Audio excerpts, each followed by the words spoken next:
From Lagos, the nation's commercial capital, this is the News at 10.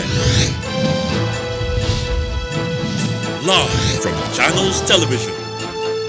Reporting tonight, Ijoma Onyato.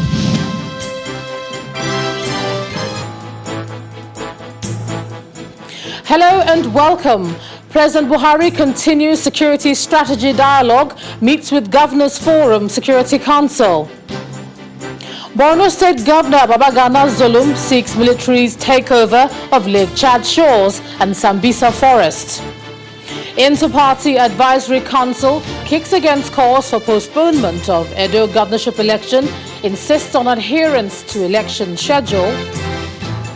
And Russia registers first COVID-19 vaccine, but yet to release any safety or immunity data. Plus we'll have business, sports, and later on news from our studios in London. On business news tonight, Federal Inland Revenue Service generates about 3 billion weekly from stamp duty collection. On sports news tonight, 23-time Grand Slam winner Serena Williams makes winning return to the WTA Tour at the Lexington Open.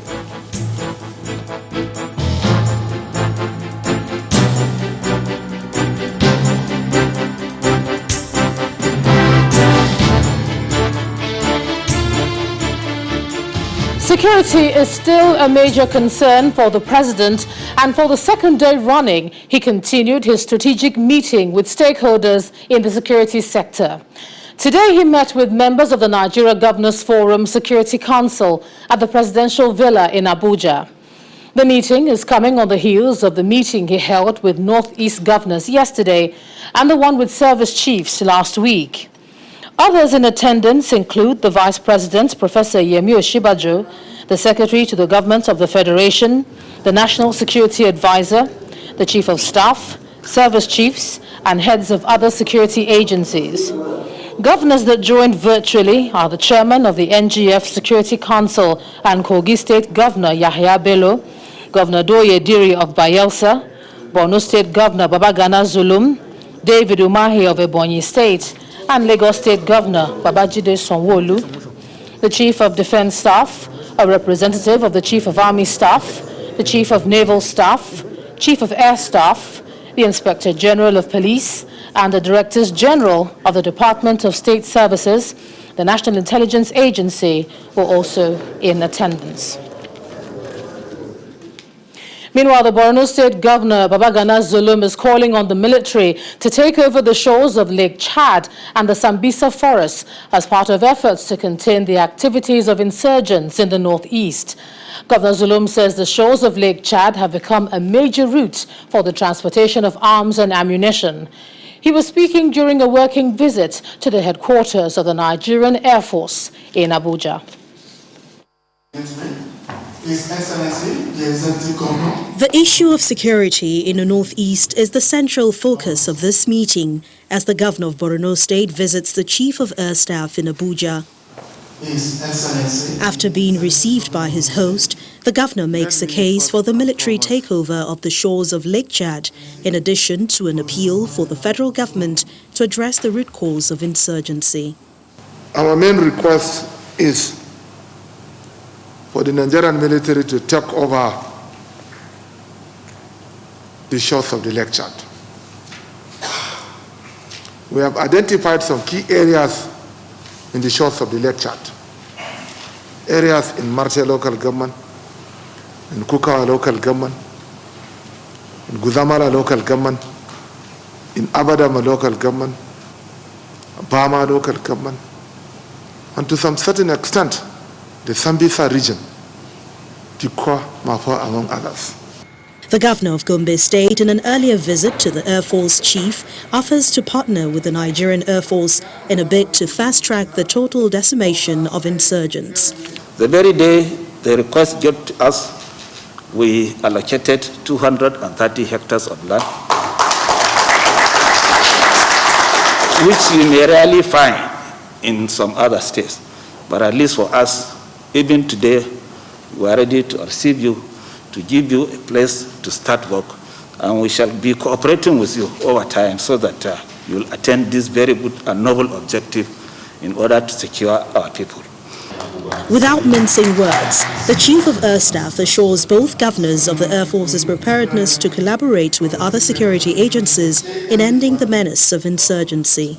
I want to also assure you, and by extension assure the people of the Northeast, that the Nigerian Air Force, working with other security agencies, will continue to do everything humanly possible to ensure that the Northeast is secured, not only the Northeast, but indeed the entire country.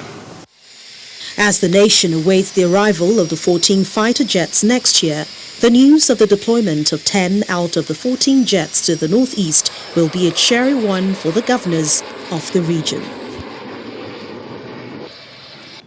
Now we have more details from the meeting the president had with the governors earlier on.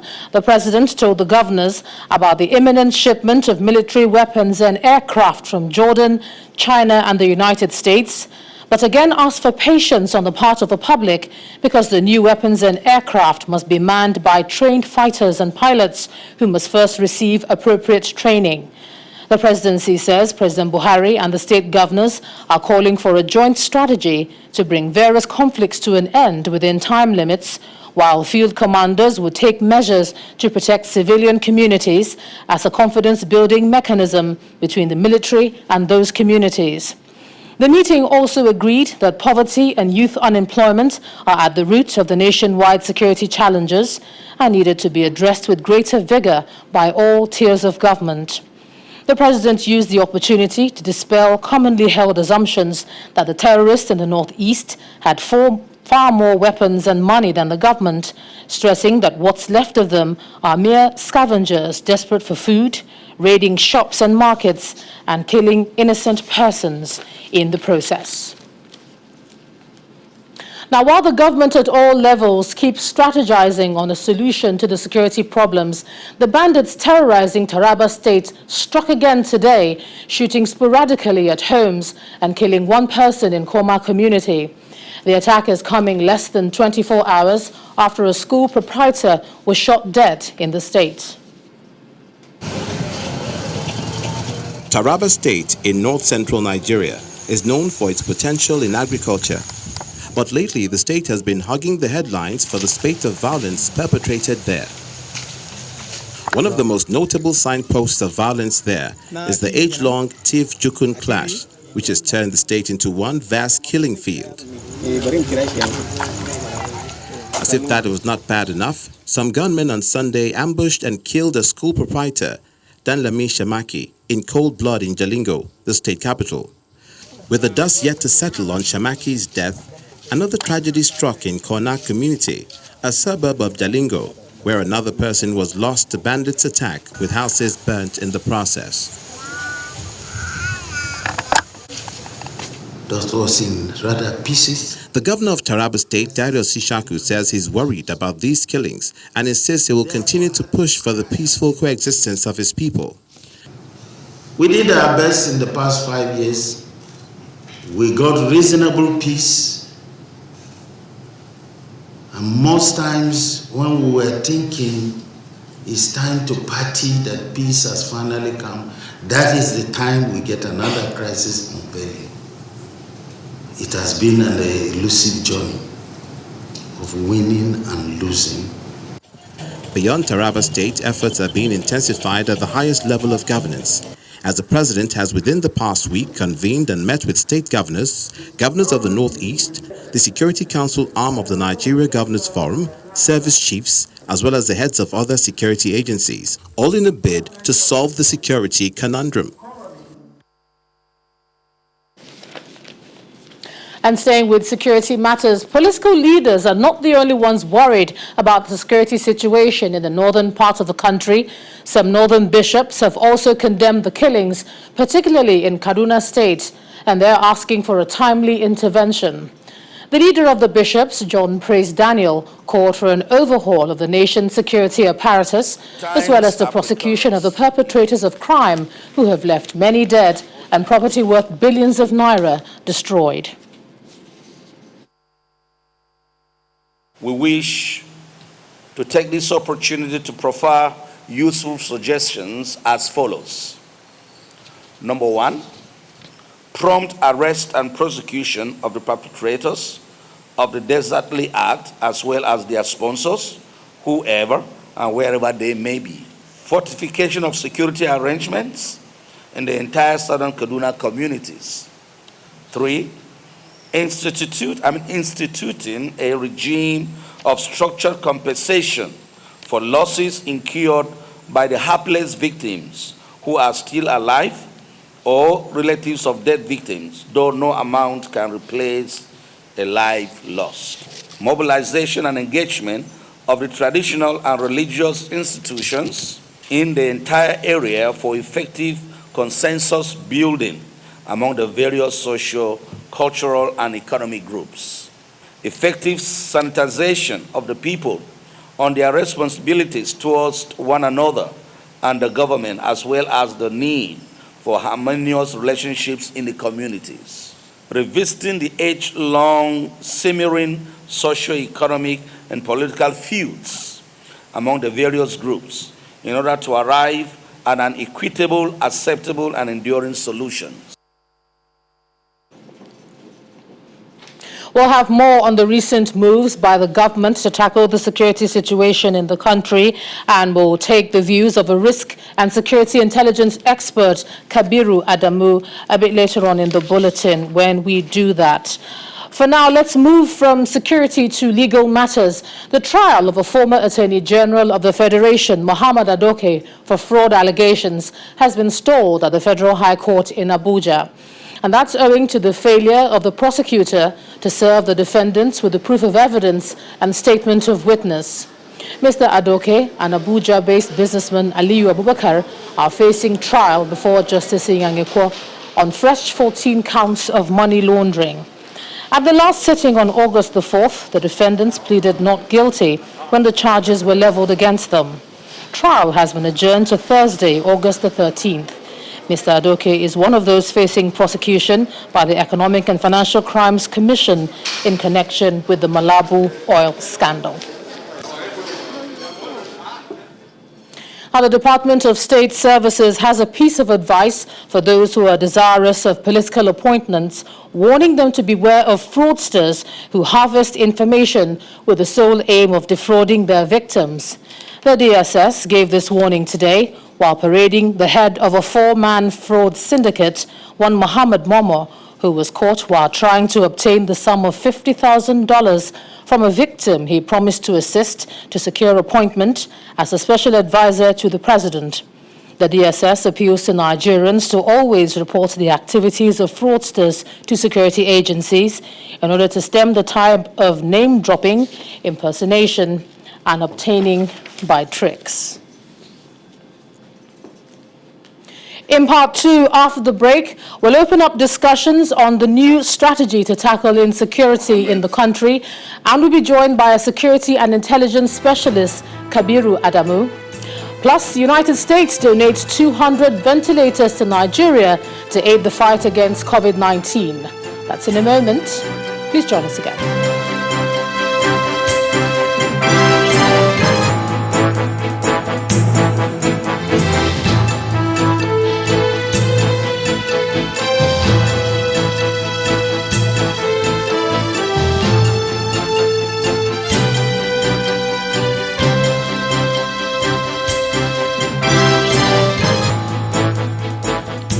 Welcome back. If you've just joined us, you're watching the news at 10 on Channels Television, coming to you live from Lagos. A reminder of our top stories. President Buhari continues security strategy dialogue, meets with Governors Forum Security Council. Borno State Governor Babagana Zulum seeks military's takeover of Lake Chad shores and Sambisa Forest. Inter-Party Advisory Council kicks against calls for postponement of Edo governorship election, insists on adherence to election schedule. And Russia registers first COVID-19 vaccine, but yet to release any safety or immunity data.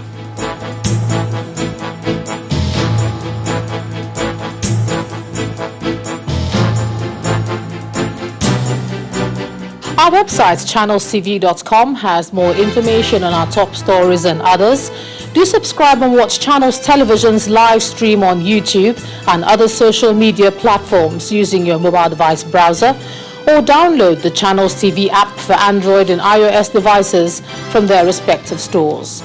You can also watch us via your smart TV platforms on Apple TV, Android, Fire TV, and Roku as well.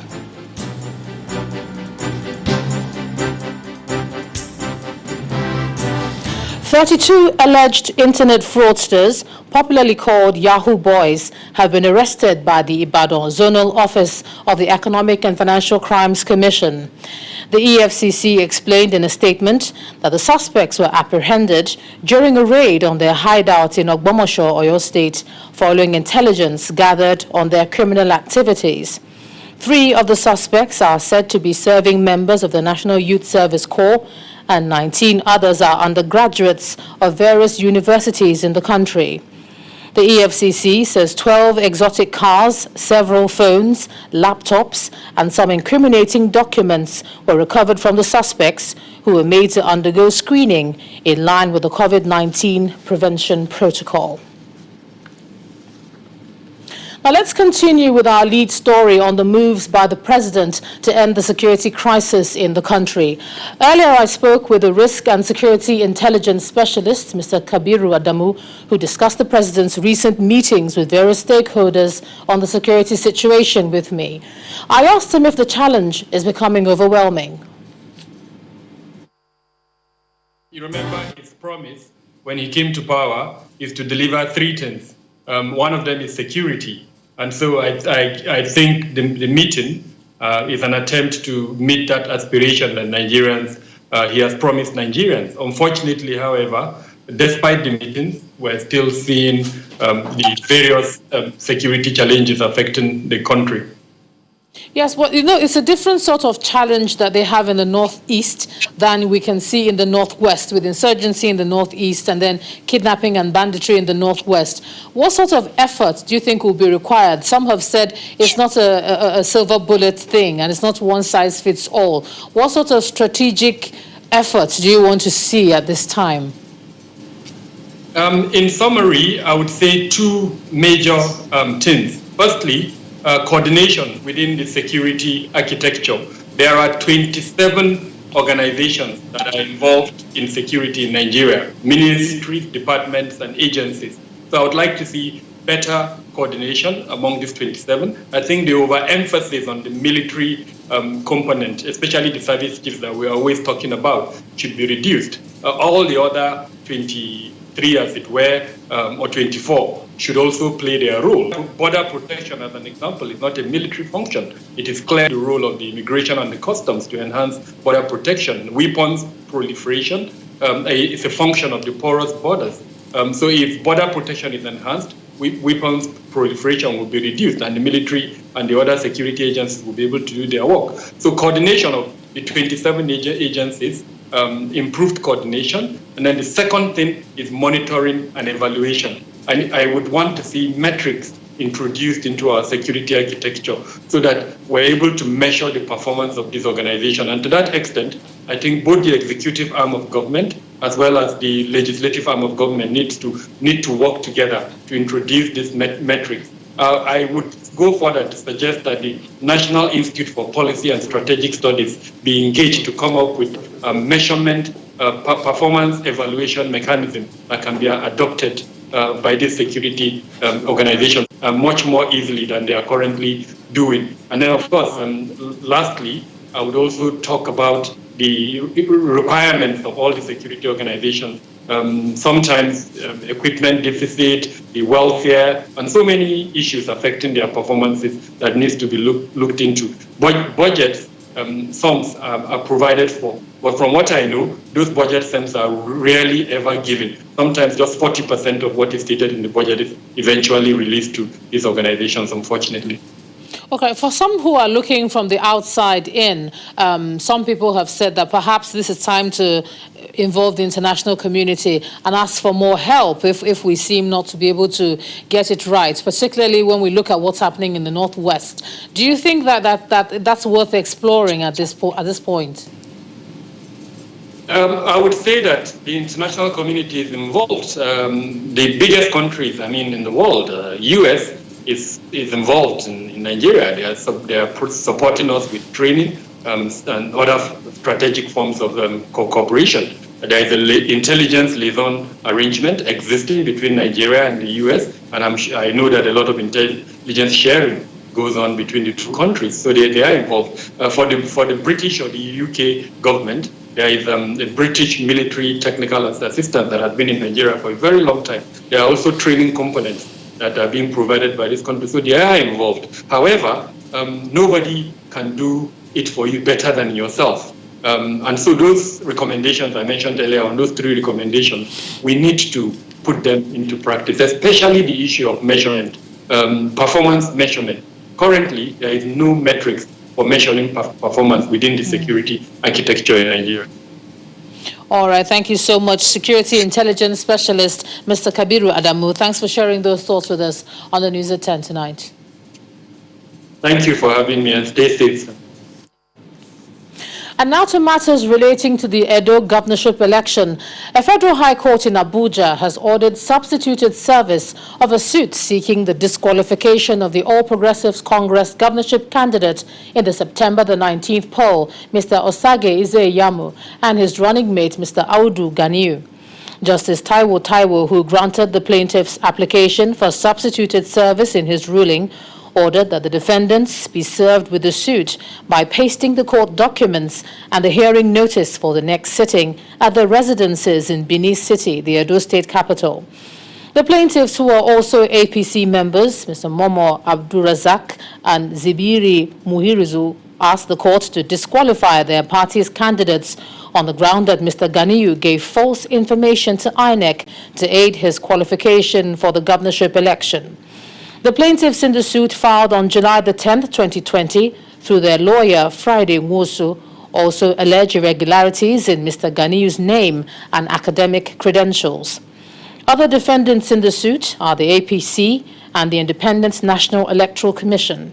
Hearing of the suit has been fixed for August the 24th, 2020. Now let's stay with Edo politics, as the Speaker of the House of Assembly, Honorable Francis Okiye, has hit out against 17 members of the All Progressives Congress over what he describes as an attempt to create a parallel assembly. The Speaker made this known today during plenary, where he accused the APC of attempting to distract citizens through illegal and unconstitutional means capable of destabilizing the state.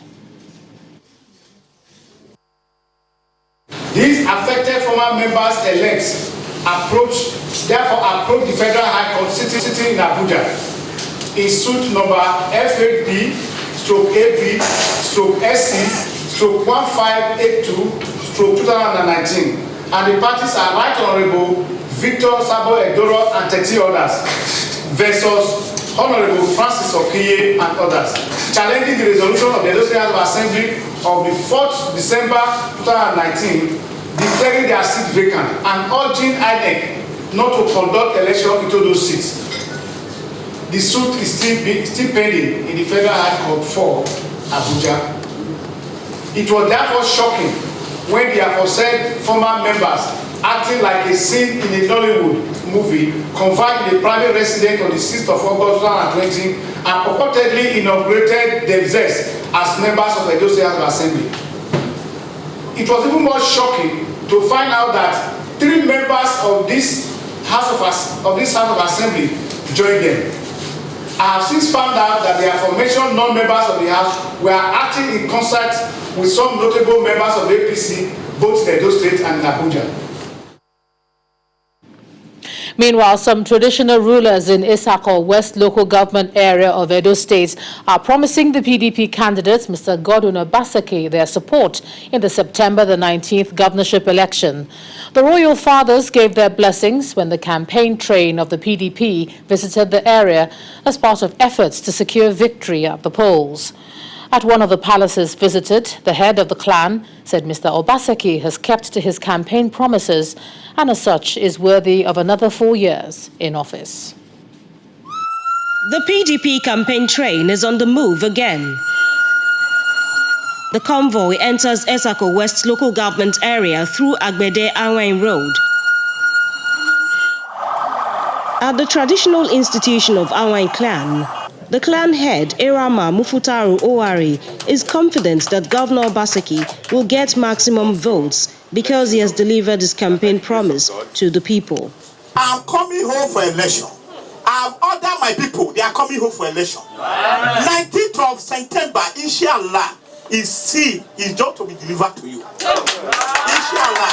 Because you pray for somebody who say you are a human being, who remember you, who will continue to pray for you. Okay, sing it loud now.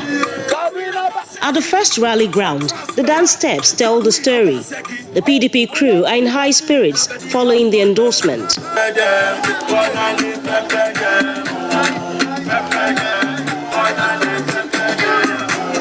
Beyond assurance of votes, things get even better with cash donations from the community. The umbrella body of Anwain clan, we have all now agreed that we are all going to support His Excellency with the sum of 5 million naira for his campaign. Across the wards, more traditional rulers back the PDP's governorship bid.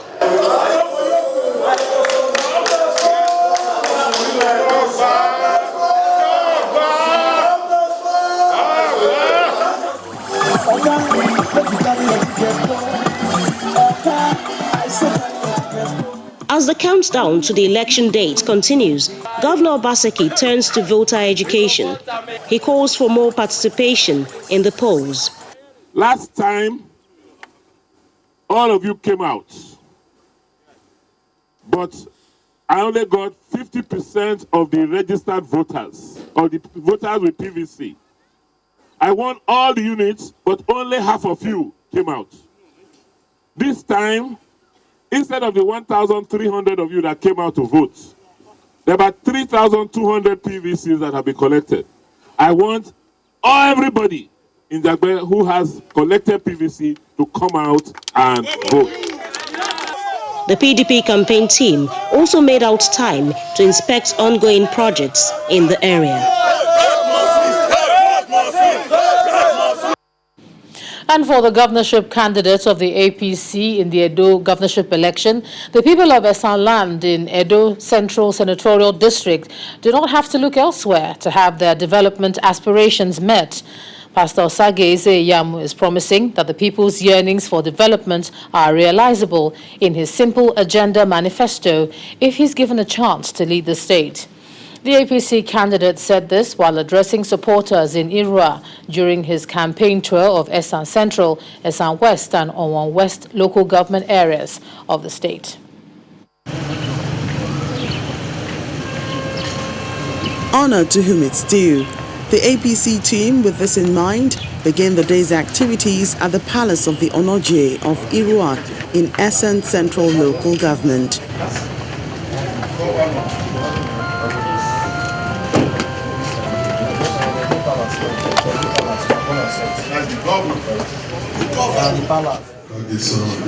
The APC governorship candidate Osagie Ize-Iyamu explains his simple agenda for the state to the Onoje, who in turn endorses and blesses him. And this simple agenda contains the things I want to do all over the state, including this local government and this kingdom. You are already chosen.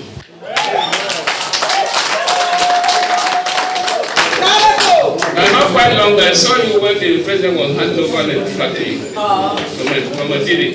This is the time my governor, former governor, can introduce a better person to the state.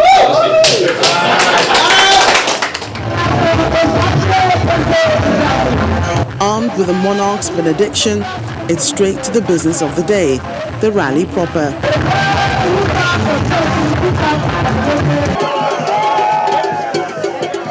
Pastor Ize Yamu takes to the stage to outline his game plan for the people of Edo State. Anybody who wants your vote should be able to tell you what he wants to do. What do you want to do for all these women? What do you want to do for the youths? What do you want to do for the elders? What do you want to do for our children? What do you want to do for traditional rulers? Tell us. So that when they elect you, they will be able to remember what you said. From Irua, the campaign moves to Ekuma in Essen West local government area.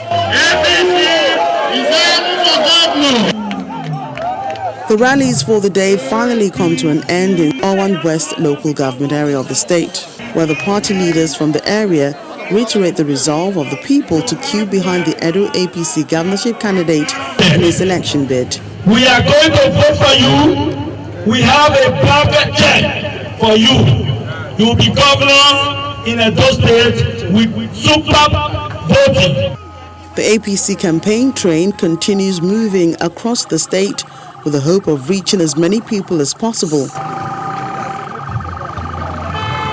When the news at 10 returns, Federal Inland Revenue Service generates about 3 billion naira weekly from stamp duty collection. That's on Business News.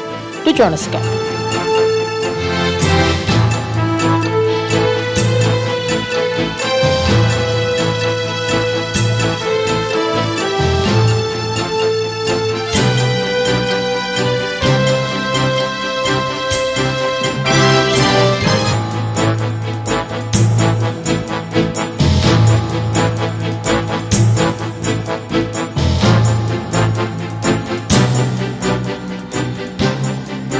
Welcome back to the news at 10.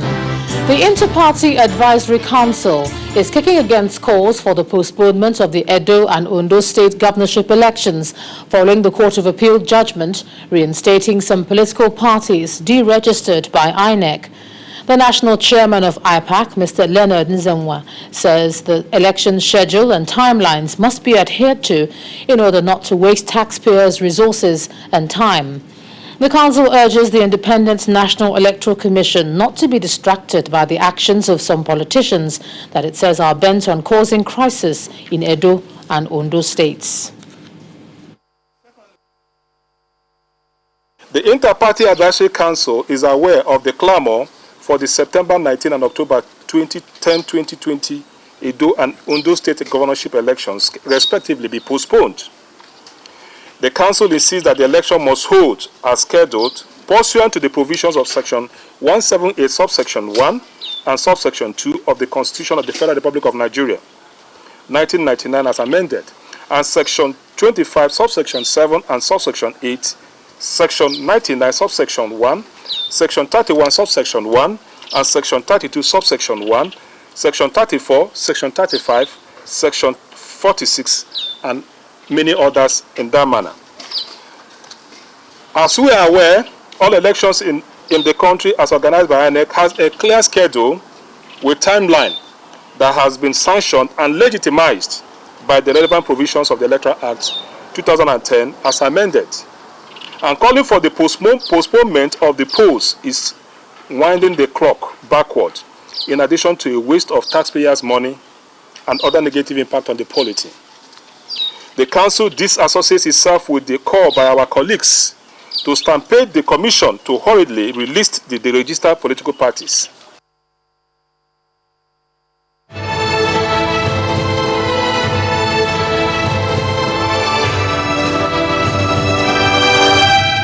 Promise made, promise kept.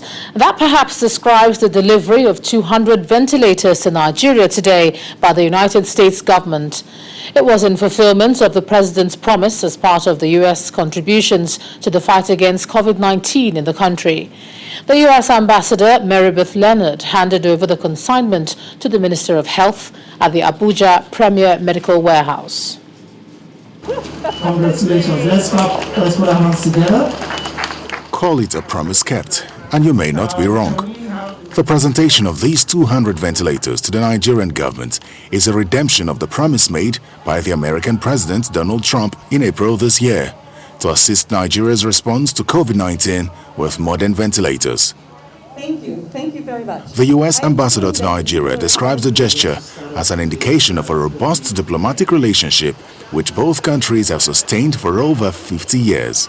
Our support includes training. She also applauds Nigeria's response to the pandemic, assuring the government of continued support. Nigeria is now one of just 2 countries in Africa to have an oxygen roadmap that seeks to fight against pneumonia, hypoxemia, and now COVID-19. While we all continue to face unprecedented challenges as a result of COVID-19, I would like to laud Nigeria's efforts in taking early action to combat and mitigate its spread. Receiving the donations on behalf of the federal government, the Minister of Health highlights the urgent need for further collaboration towards finding potent vaccines and cure for the virus. This donation consists of 200 modern ventilators, as I have just seen, which, as we all know by now, are a critical component of the response strategy to save the lives of persons who have been severely impacted by this viral infection. I wish to conclude by requesting the United States government to lend its full weight to global efforts to find efficacious therapeutics and vaccines to neutralize the threat of COVID-19 to the global community, and to guarantee fair allocation to all countries and people. As you know, that the United States has expressed some reservations about the practices of the WHO, and so we're currently looking at ways that we can work through other partners, but without undercutting the financial commitment and the commitment that we have to international health. And I expect that that will continue. In April this year, President Muhammadu Buhari had a telephone conversation with President Donald Trump, where the U.S. President promised to assist Nigeria with ventilators. The gesture will no doubt enhance the efforts of the government to save more lives during this pandemic.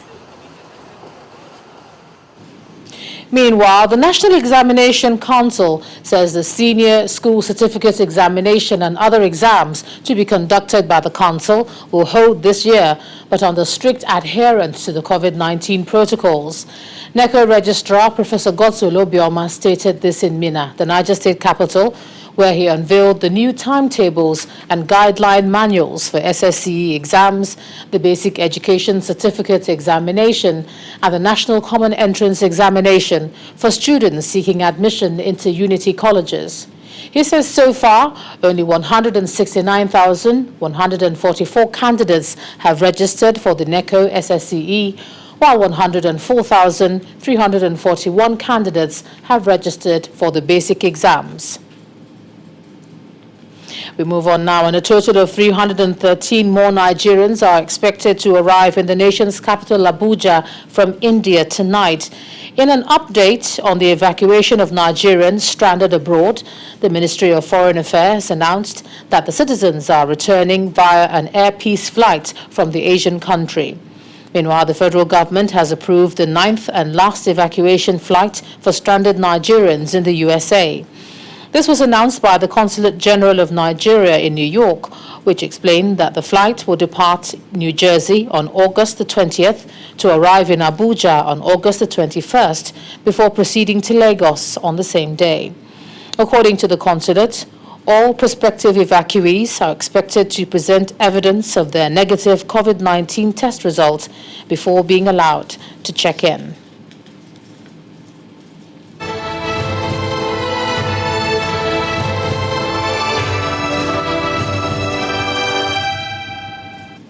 A 10-year-old boy who's been living and eating with goats for 2 years has been discovered and rescued in Kebbi State.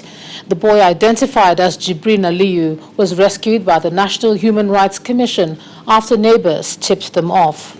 The boy, who's said to have been abandoned by his father and 3 stepmothers after he lost his mother a few years ago, was chained and taken to live with goats in a room. During the 2 years he stayed with the animals, the NHRC says he had been eating grass, chaff and other food items meant for animals because he was practically denied food. Police authorities in the state say they have arrested the boy's father and his 3 stepmothers while he is currently undergoing medical attention. Meanwhile, Governor Atiku Bagudu of Kebbi State has ordered an investigation into the matter. From that rather disturbing story, we move on to business news. Here's Anne Waudu.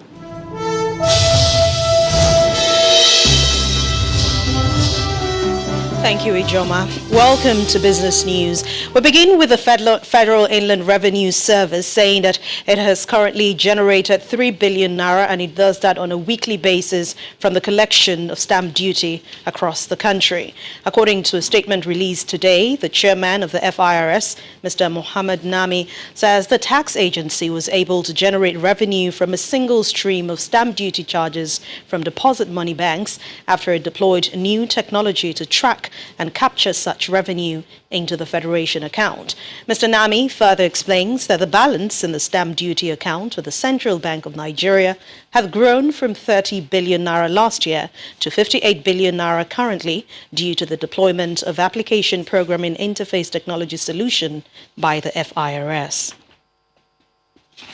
The Nigerian National Petroleum Corporation, the NNPC, is seeking bid from investors to fix pipelines and depots serving its 3 aging oil refineries in the country. A document released by the NNPC says the bidders will have to finance the projects independently and operate them from a defined period while they recovered investment cost. The deadline for submissions of the pre-qualified bid will be in by September the 18th this year, while all prospective bidders who have submitted pre-qualification document and external observers shall be invited to attend a virtual stream bid opening session. Industrial giant Bua Cement has continued its contribution to fight COVID-19 in Nigeria with a donation of 3 new emergency response ambulances to the Delta State government to support its effort at curbing the spread of the virus. At that handover ceremony of ambulances by Bua Group's management, led by its head of corporate communications, Mr. Otega, the governor of Delta State, Dr. Ifeanyi Okowa, commended the company for its support in combating the pandemic while describing the donation as a timely one. Delta State is the 3rd in the South-South and one of the several states across Nigeria to benefit from Bua Group's intervention against the coronavirus pandemic, while the group has also said it is committed over 7 billion naira in cash, food, medical supplies and other donations for this cause.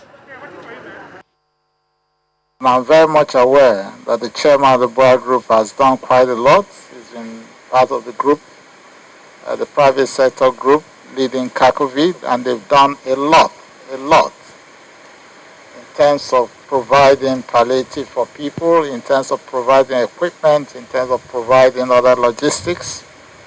And beyond what he has done in support of that group, he has also deemed it necessary to bring us 3 fully kitted ambulances as a state. And as I did say, without us prompting him, I think it's a very good gesture. We are very happy as a state. And on behalf of the government and people of Delta State, we want to extend our special regards through you to him and to let him know that we appreciate this. And we believe that if Nigeria can continue to have more men like him, I'm sure that this country will be a much better place for us. We know you've done a lot, but we believe that this will go in no small way in ensuring that the state can effectively, keep combating the virus. These 3 ambulances are part of the chairman's vision to support, where possible, various efforts and interventions across the country that need additional support. The chairman has also said, and I think when he spoke to you, he also mentioned that if at all there's any other way we could come in, is ready to support, is ready to give you his backing to ensure that we can get back on our feet as a people as quickly as possible. Your Excellency, sir, permit me to also say that Delta State is the 3rd South-South state that has benefited from this. So far, we've gone to a couple of states across the country, and we're also doing more. we believe that if we are in a position to help, it is our responsibility as a corporate citizen, as a decent Nigerian corporate citizen, to support wherever we can.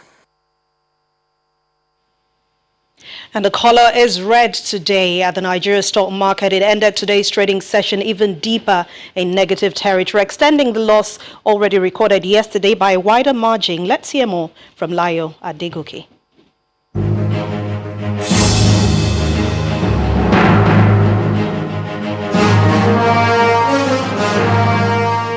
Hello and welcome to the Stock Market Report.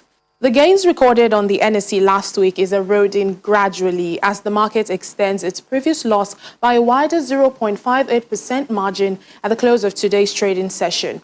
And do you know what led to the heavy decline? Dangote Cement. The 5 Naira 80 kobo loss on this industrial giant, which is the NSE's most valued stock, contributed largely to the 75 billion Naira drop in the equity capitalization, which fell once again below the 13 trillion Naira level, which it regained last week. At the same time, the profit taken on Dangote Cement on share price, which represents a 4.09% drop, also impacted negatively on the industrial goods sector. As you can see, the sector's index fell by a whopping 2.16%, while the insurance sector also contributed to the market's big decline today.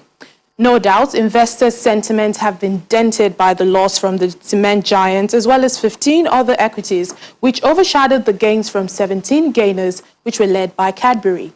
However, volume of shares traded today improved by more than 20%, and we can only hope for the best in Wednesday's trading session. That's the Stock Market Report. I'm Layo Adegoke.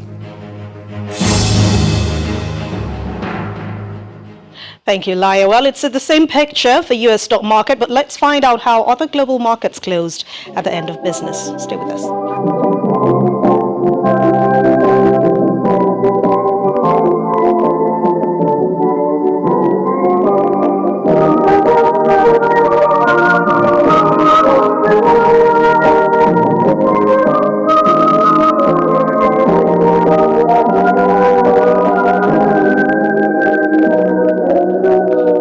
That's Business News Tonight. Thank you for watching. I'm Anne Nwawadu. It's back to you, Joma. Banking, so easy, so simple. Dial star 894 hash now to experience it. You first, First Bank. Thanks a lot, Anne. It's an interesting development in the race for the United States presidency as the Democratic Party candidate Joe Biden picks Kamala Harris as his running mate. Harris, a former Attorney General of Indian Jamaican heritage, is the third woman and first black female to be picked for the role. Also earlier today, the Russian President Vladimir Putin said the country had become the first in the world to grant regulatory approval to a COVID-19 vaccine after less than 2 months of human testing. Here's Simon Pusey with more international news in Around the World in 5. Good evening and welcome to the Channel Studios here in London with your international news around the world in 5. Belarusian opposition leader Svetlana Tikhanovskaya has said she had taken a very difficult decision to leave the country after disputing an election she claimed was rigged. Ms. Tikhanovskaya said she did it for her children, with the Lithuanian foreign minister announcing she was safe in the country. Violent clashes between police and protesters continued for the second night in Belarus. At least one person was killed in clashes with security forces, and there have been numerous reports of police brutality. Protests have continued for a third consecutive night in the Lebanese capital Beirut amid mounting anger over the devastating explosion that killed more than 200 people a week ago. Clashes broke out near the Parliament building, with demonstrators throwing fireworks and police firing tear gas. Hours earlier, the Lebanese cabinet as a whole submitted its resignation. Prime Minister Hassan Diab blamed the blast on years of endemic corruption, but avoided taking responsibility. Hong Kong's Apple Daily newspaper has vowed to fight on after the arrest of owner Jimmy Lai under the controversial security law imposed by Beijing.